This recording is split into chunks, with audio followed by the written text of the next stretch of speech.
ಜನಪ್ರಿಯ ಶಾಸಕರಾಗಿರ್ತಕ್ಕಂಥ ದುರ್ಯೋಧನ ಐಹೊಳೆ ಸಾಹೇಬರಲ್ಲಿ ಮೊದಲನೇದಾಗಿ ನಮಸ್ಕರಿಸುತ್ತಾ, ಜಾಗನೂರಿನಿಂದ ಕಬ್ಬೂರು ಗ್ರಾಮಕ್ಕೆ ಸಂಪರ್ಕವನ್ನು ಹೊಂದಿರತಕ್ಕಂತ ರಸ್ತೆ ಅಂದ್ರೆ ಇದು ವಿಜಯನಗರದ ಮಾರ್ಗವಾಗಿ ಜಾಗನೂರಿನಿಂದ ನೇರವಾಗಿ ಕಬ್ಬೂರಿಗೆ ಸೇರ್ತಕ್ಕಂತ ರಸ್ತೆ ಬಹಳ ಹದಗೆಟ್ಟದ. ಇಲ್ಲಿ ನಾವು ಯಾವುದೇ ಒಂದು ತರಹದ ರಸ್ತೆಯ ಅಭಿವೃದ್ಧಿಗಳನ್ನ ಇಲ್ಲಿವರೆಗೆ ಕಂಡಿಲ್ಲ.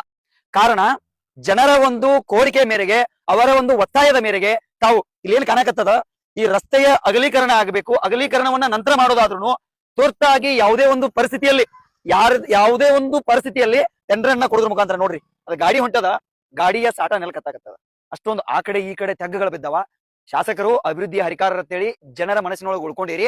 ಕಾರಣ ದಯವಿಟ್ಟು ತಾವು ತುರ್ತಾಗಿ ಈ ಒಂದು ರಸ್ತೆಯ ದುರಸ್ತೀಕರಣಕ್ಕೆ 4 ಕಿಲೋಮೀಟರ್ ಅನ್ನ ಅತಿ ತುರ್ತಾಗಿ ಟೆಂಡರ್ ಅನ್ನ ನೀಡುವುದ್ರ ಮುಖಾಂತರ ರಾಜ್ಯ ಸರ್ಕಾರಕ್ಕೆ ಒತ್ತಾಯವನ್ನ ಮಾಡಿ ಈ ಒಂದು ರಸ್ತೆಯನ್ನ ಮಾಡಿಕೊಟ್ಟು ಜನರ ಮನಸ್ಸನ್ನ ಮತ್ತೊಮ್ಮೆ ಗೆಲ್ಬೇಕಂತ ಹೇಳಿ ವಿನಂತಿಯನ್ನ ಮಾಡ್ಕೊಳ್ತೇನೆ.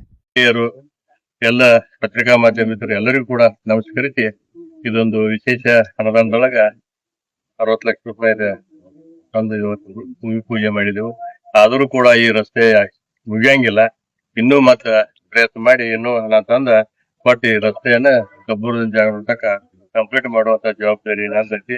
ಯಾಕಂತಂದ್ರ ಈ ಭಾಗದ ಎಲ್ಲಾ ಹಿರಿಯರು ಯುವಕರು ಮನಿ ಮಗನಿಗತೆ 4 ಸಲ ಆಶೀರ್ವಾದ ಮಾಡಿ ಈ ಭಾಗದ ಸೇವೆ ಮಾಡಾಕ ಅನುಕೂಲ ಮಾಡಿ ಕೊಟ್ಟಿದ್ದಾರೆ. ಅದಕ್ಕೆ ನಾ ಪ್ರಾಮಾಣಿಕ ಮತ್ತು ತಂದ ಈ ರಸ್ತೆಯನ್ನು ಪೂರ್ತಿ ಮಾಡುವಂತ ಕೆಲಸವನ್ನ ಪ್ರಾಮಾಣಿಕ ಮಾಡ್ತಾನೆ ತಂದು ಈ ಸಂದರ್ಭದಲ್ಲಿ ಎಲ್ಲ ಹಿರಿಯರಿಗೆ ಹೇಳಿ, ಇಲ್ಲಿ ಆಗಮಿಸಿದ ಎಲ್ಲ ಗುರು ಹಿರಿಯರಿಗೂ, ಯುವಕ ಮಿತ್ರರಿಗೂ, ಪತ್ರಿಕಾ ಮಾಧ್ಯಮ ಮಿತ್ರರಿಗೂ ಎಲ್ಲರಿಗೂ ಕೂಡ ಶುಭವಾಗಲಿ, ಶುಭವನ್ನ ಹಾರೈಸಿ ಎಲ್ಲರಿಗೂ ನಮಸ್ಕಾರ. ಜೈ ಹಿಂದ್, ಜೈ ಕರ್ನಾಟಕ.